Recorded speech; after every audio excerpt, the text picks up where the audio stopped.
Estamos de volta com o programa Vida Plena e é uma alegria estarmos juntos sempre nesse espaço das famílias. Então é aqui sim que nós falamos sobre saúde, ficamos bem informados e é claro, não esquecendo, né, quando falamos em uma vida plena, não adianta só nós termos a informação.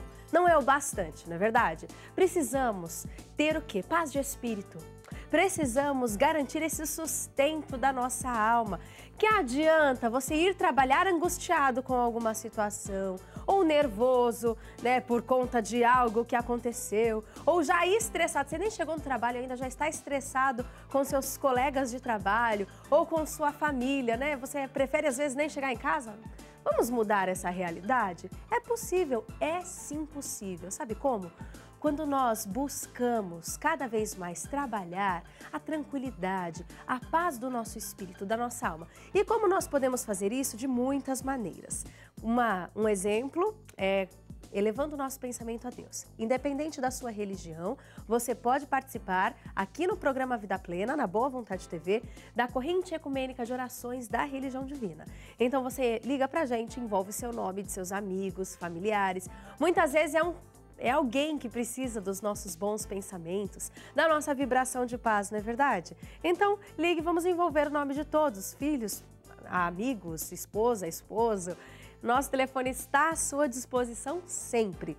É o 0300 10 07 940. 0300 10 07 940, telefone para você. Uma das áreas de atuação em que não só podemos, mas devemos levar a paz, sabe onde é, gente? No trânsito. Geralmente, até pessoas mais calmas, quando chegam no meio do trânsito, ficam alteradas, ficam nervosas. O que nós podemos fazer para melhorar essa situação? E mais do que isso, o que devemos melhorar e diminuir, infelizmente, é ainda o número de acidentes que ocorrem no trânsito. Infelizmente, eles ainda são alarmantes e trazem consequências tristes para muitas famílias. Todos os dias são noticiados, gente, principalmente acidentes de motos, pelas mais diversas razões. Velocidade, imprudência, né, o andar, né, no veículo, né, o dirigir um veículo, conduzir um veículo e a associação com o álcool, as drogas. Então, é necessário sim termos informação de qualidade e para combater esses tipos de acidentes, o Vida Plena traz uma entrevista bem especial aqui hoje, não é, Letícia? Isso mesmo, é importante a gente falar desse assunto porque os números vêm crescendo. Infelizmente, principalmente com relação aos motociclistas, vem aumentando de forma gigantesca. E a informação, a conscientização é fundamental nesse aspecto. Por isso que o Vida Plena convoca você a participar do nosso programa, inclusive fazendo a sua pergunta para a gente. O nosso telefone é o 0300 10 07 940. E nós recebemos aqui hoje no Vida Plena para conversar conosco sobre este assunto o educador de trânsito da CET, Companhia de Engenharia e Tráfego, Carlos Roberto Ferreira da Silva. Carlos, muito obrigada pela presença do senhor aqui no Vida Plena. É um prazer, né, estar com você, né? Poder estar falando sobre esse assunto, né? Um assunto bastante interessante. E qual que é a importância de a gente começar falando sobre a conscientização do motociclista e das pessoas que estão em volta, né, desse motociclista para se conseguir reduzir esses números de acidentes que vem crescendo, infelizmente, em todo o Brasil? Olha, a conscientização é tudo, né? A educação hoje, né, o trânsito é feito para todos e a educação, sem dúvida, né, ela é fundamental para que a gente possa reduzir esse número de mortes assustadores que vem ocorrendo no trânsito. Certo. E a educação, ela é a principal chave para se evitar esses acidentes, porque a gente percebe aí os números apontando que praticamente metade dos acidentes com vítimas, né, muitas vezes fatais, acaba envolvendo motociclistas. Como reduzir esses números? Bem, são diversas atitudes, né? Como eu disse anteriormente, a educação é fundamental. Então, a formação desse condutor, né, hoje, né, eu acho que é a principal linha para que a gente possa reduzir esse número de acidentes, né? Infelizmente, a gente sabe que a formação ela é bastante ruim, infelizmente, ainda, né? Então, eu acho que isso seria o caso fundamental para que a gente pudesse reduzir esse número de acidentes, né? E, consequentemente, o número de mortes também. Apesar desse grupo, né, representar hoje apenas 13% da quantidade de veículos, né, que nós temos rodando hoje, né, em relação aos veículos que nós temos rodando hoje, infelizmente, né, ele representa muito ainda na causa mortalidade, né? Isso que é ruim. E no caso, né, a gente percebe, o senhor falava desse processo de educação, é preciso, né, fazer autoescola, no caso tem toda uma série de situações aí que você precisa para você conseguir a carteira para utilizar uma moto, certo? Sim. O que nos mostra hoje a realidade, as estatísticas, né, que apesar, né, do condutor, né, hoje a gente sabe que a motocicleta é uma forma de deslocamento rápido pela nossa cidade, né?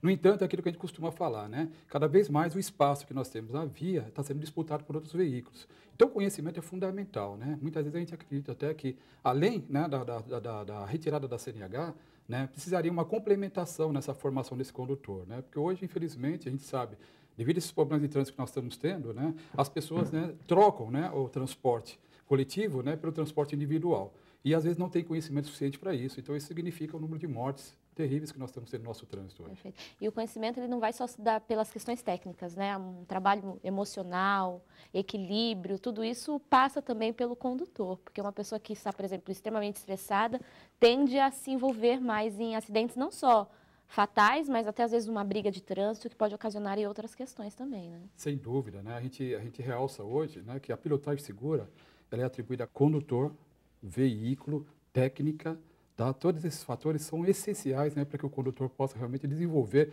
a sua, né, vamos dizer, a seu deslocamento pela cidade com segurança, né? Se um desses fatores estiver comprometido, evidentemente que você não vai ter a pilotagem segura, isso é fundamental para que você possa realmente ter a sua segurança garantida, né? Isso é fundamental. E, senhor Carlos, a motocicleta, ela é um veículo que você tem que ter um pouco mais até de cuidado, porque, no caso, o motociclista, ele está ali diretamente com o seu corpo em risco, digamos assim, porque no carro, por mais que exista ali toda uma série de seguranças, você é meio que protegido pela lataria, por tudo aquilo. No caso da moto, muitas vezes, não existe isso, né? Então, você tem que ter um cuidado redobrado nesse caso. Sem dúvida, né? E as estatísticas mostram isso, né? A gente sabe que 46% das lesões, né, em motociclista se tornam onde? Principalmente nos membros inferiores. 30%, né, nos membros superiores, né? E a cabeça, teoricamente, que está mais protegida, 10%.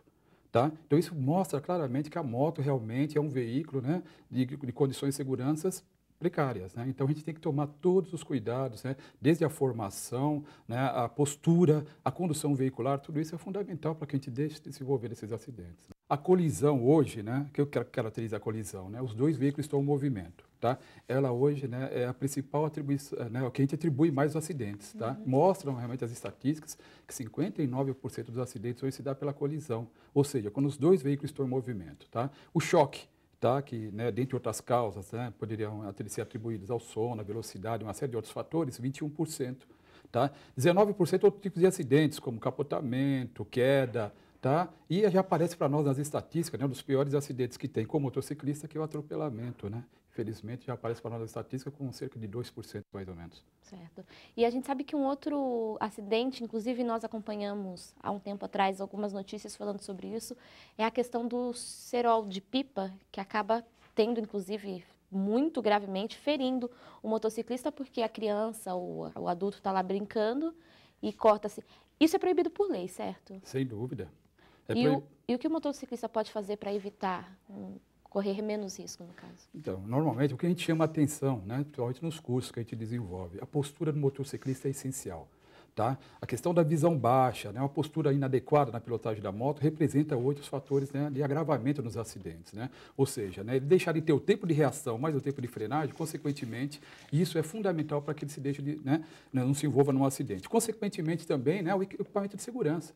O equipamento de segurança você é o responsável, tá, por boa parte, né, de evitar esses acidentes. É o caso da antena corta-fio, que a gente chama. Né? O equipamento é essencial para que a gente tenha na motocicleta. Apesar de não ser obrigatório por lei, mas a gente frisa aqui, né? Primeiro a nossa vida, primeiro a nossa segurança. Então, ele é fundamental. É um detalhe tão pequeno que evita aí males terríveis. A gente vai conversar daqui a pouquinho, senhor Carlos, inclusive sobre outros equipamentos de segurança que não podem ser desprezados pelo motociclista para garantir a segurança própria e das pessoas que estão em volta também, justamente porque a questão maior é evitar, né, o número de mortes que, infelizmente, ainda acontece. A gente vai continuar conversando sobre esse assunto. Lembrando que se você tiver dúvidas, pode entrar em contato com a nossa produção. O nosso telefone é o 0310 07 940. Porque respeitar as leis, Tamara, é um dever de todos nós cidadãos. Com certeza. Agora, elas são muito mais facilmente respeitadas se a gente tem essa consciência de que, na verdade, a pessoa que está ali no carro, a pessoa que está atravessando a rua, ela não é um qualquer, né? Ela é um irmão, uma pessoa, um irmão em humanidade, alguém que merece o meu respeito e que por isso eu preciso ter um cuidado redobrado com a minha vida e a vida dela. É verdade. Isso, às vezes, fica tão difícil nós percebermos porque ficamos tão preocupados com o dia a dia, com os nossos compromissos. Geralmente esse é o problema, né? O problema da velocidade. Eu estou atrasado, eu preciso chegar no meu emprego. Então, ao invés de nós infringirmos todas as leis de trânsito, não respeitarmos o outro por conta das nossas necessidades, por que não nos planejarmos melhor? Por que não, com certeza, nos conscientizarmos de que para garantir a nossa segurança e a do outro, é necessário sim nós termos a informação, como nessa entrevista que estamos tendo, muita informação. E nós falávamos justamente sobre isso no dia de hoje. Nós não temos como vivermos sozinhos, ninguém vive sozinho. Nós temos uns aos outros, nós precisamos do outro e é por isso que todas as pessoas merecem sim o nosso respeito. Agora, uma coisa que nós não pensamos também é nas consequências de um acidente de trânsito, principalmente quando falamos dos acidentes de moto. E a reabilitação, as consequências físicas, psicológicas, elas realmente são muito complicadas. Por isso nós vamos acompanhar agora uma matéria que fala justamente sobre isso. A reabilitação dos condutores que infelizmente passaram por algum acidente no trânsito. Vamos conferir. A frota de motos na última década cresceu 246%. A de carros, no mesmo período, apenas 65%. A frota de motos chega hoje a 18 milhões e a de carros ultrapassa os 37 milhões.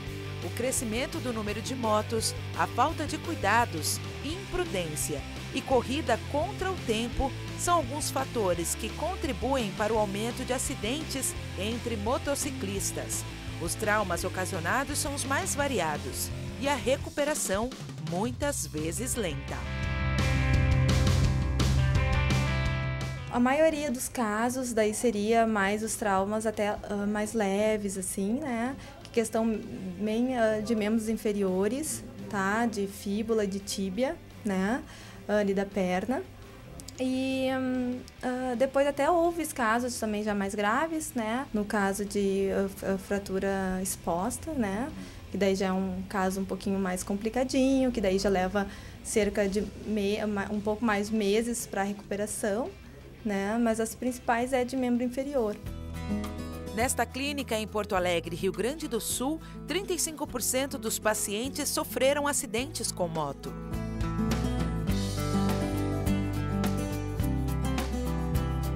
Hoje em dia não tem mais, não está tendo aquele respeito e hoje em dia está aumentando muito a questão de tanto de carros e de motos, né? Então o trânsito está ficando lotado e acaba acontecendo o pior, né? Às vezes, né?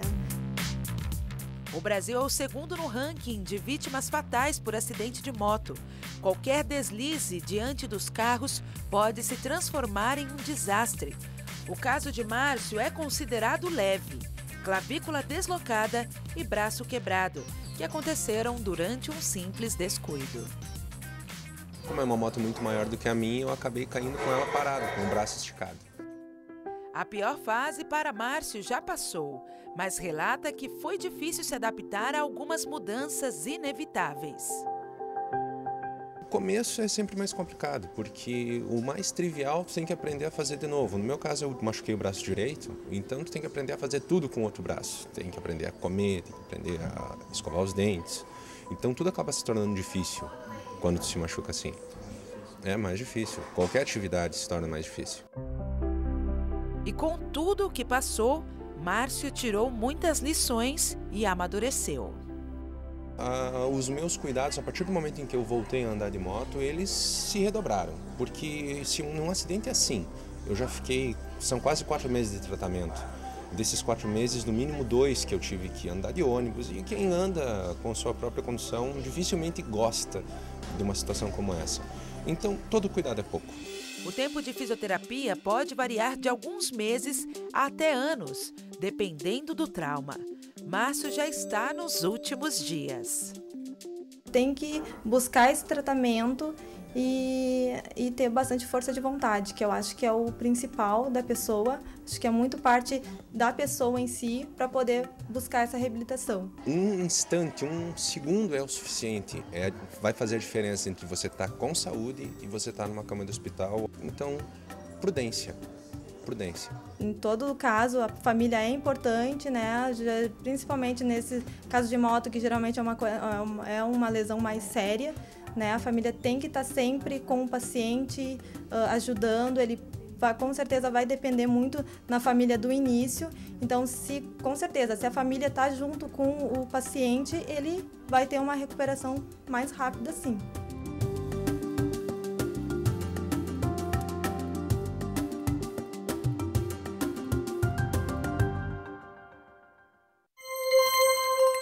Agradecemos a equipe da Boa Vontade TV em São Paulo, Porto Alegre, que nos trouxeram essa importante matéria, que trouxe um caso, mas são inúmeros, gente, em todo o Brasil. Por isso, a Legião da Boa Vontade há décadas trazendo uma campanha bem importante. Motorista, vá sem pressa, faça uma prece. Fundamental. Inclusive, gente, a gente não pode esperar que só os acidentes tragam a consciência para a gente. Pelo contrário, é ideal que a consciência surja antes dos acidentes. Inclusive porque ao acontecer, né, um desafio desse, não é uma única pessoa que tem ali a sua vida comprometida. É a família dessa pessoa, né, são as pessoas, as demais pessoas envolvidas. Toda a sociedade perde quando alguém se fere. Por isso, essa consciência é fundamental, inclusive pensando dentro da campanha da Legião da Boa Vontade que não há inimigos no trânsito. Né? Nós temos que pensar que do nosso lado há um pai de família, há uma mãe que ali desenvolve, é responsável pela criação dos seus filhos. Essa consciência, essa empatia é fundamental.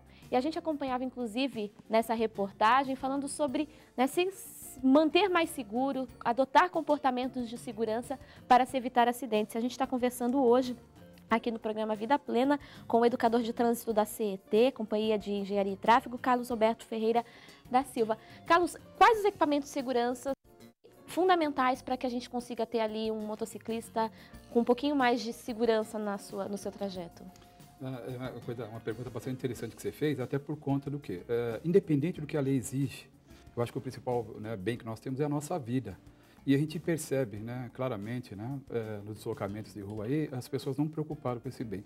Apesar da lei falar, né, essencialmente do capacete, né, além do capacete, evidentemente, né, que a jaqueta, a luva, o calçado, a própria vestimenta, a calça, é essencial para que a gente possa deslocar com segurança. Tá? Certo. E hoje o mercado oferece para o motociclista equipamentos que tragam isso, né? Então, no caso, uma jaqueta com mais forração, é isso? Seria? Sim, sem dúvida, né? Uma jaqueta com os ajustes, né, necessários, desde, né, a área do pescoço, tórax, jaquetas preferencialmente de zíper, tá? Com ajuste junto aos punhos, cotoveleira, ombreira, tá? Ajuste junto às cinturas, tudo isso é fundamental para garantir a sua segurança, né? Pode ser a diferença entre você permanecer ileso ou, infelizmente, ser vitimado por uma questão de um acidente mais grave, né? Certo. E, além disso, as normas de trânsito, elas vêm olhando com mais cuidado os motociclistas? Nós esperamos até que isso seja implementado, né? Se nós buscarmos o artigo 54 do Código de Trânsito Brasileiro, nós vamos ver que ainda hoje, né, não existe uma regulamentação clara em relação a essas vestimentas, né? Esperamos que isso seja revisto pelas autoridades, né, e que possa realmente dar muito mais segurança ao motociclista, que é isso que ele precisa, né? E uma dúvida que a gente, quem vê um pessoal andando de moto, existe um tipo de capacete que é obrigatório ou qualquer tipo? Porque às vezes tem um que cobre mais a cabeça, tem outro que é só aqui em cima. Qual é o capacete obrigatório? Bem, o capacete obrigatório é aquele que é homologado pelo Inmetro, tá? Esse capacete, né, é o capacete que é essencialmente utilizado pelo condutor de moto, tá? Lembrando que a etiqueta do Inmetro, né, a etiqueta externa do Inmetro, que vai dar essa garantia, né, dessa segurança, né? E evidentemente, né, a gente sabe também que infelizmente hoje, né, tem essa questão de falsificação, então o Inmetro tomou um outro cuidado, se você me permite, até mostrar, né, que mesmo, né, que aquele selo externo seja falsificado, hoje o Inmetro, né, ele, não sei se dá para ser visto, né, né, ele tem uma etiqueta interna, essa etiqueta é fundamental, tá, para garantir a segurança do equipamento. Então, mesmo, né, que o equipamento tenha a etiqueta externa, tá, né, é evidente que o comprador desse equipamento, né, ele tem que verificar essa etiqueta interna. Ela é uma garantia da sua segurança. Claro, aliado a uma outra série de fatores, né, como, por exemplo, capacetes de cores claras, tamanho adequado, o capacete não pode ficar balançando na sua cabeça. Tá? Então, né, o afivelamento correto que você tem que utilizar, a gente percebe aí, em boa parte dos acidentes, o capacete que sai da cabeça do motociclista, isso é muito preocupante. Tá? Então, são assim, atitudes essenciais que você vai garantir realmente, né, o seu bem-estar pilotando com moto com segurança aí na via. Sr. Carlos, muito obrigada pela presença do senhor. Alguma forma de contato para quem quiser saber outras informações? Sim, a CT, né, ela está preocupada, né, com a segurança do motociclista. Por isso, né, se você acessar o site www.ctsp.com.br, tá, você vai ter lá no link Educação de Trânsito, né, cursos gratuitos de formação. Tá? Então, eu acho que, né, assim, programas como o seu, né, que incentivam esse tipo de coisa, tem que ser vistos. A gente não pode desprezar o nosso maior bem que nós temos, que é a nossa vida. Então, tudo que a gente puder somar vai ser positivo para que a gente garantir a nossa segurança aí na via. Sem dúvida. Muito obrigada. Seja sempre bem-vindo aqui ao Vida Plena. E qualquer dúvida que você tiver, pode entrar em contato conosco. Nós encaminhamos ao nosso convidado. Nosso telefone é o 0300 1007 940. Estivemos conversando hoje aqui no Vida Plena com o senhor Carlos Roberto Ferreira da Silva, educador de trânsito da Companhia de Engenharia de Tráfego, a CET. A gente vai agora para um breve intervalo nessa consciência, gente, de que, de fato, o bem mais precioso que nós temos é a vida e ela merece, deve ser respeitada por todos nós. Não saia daí.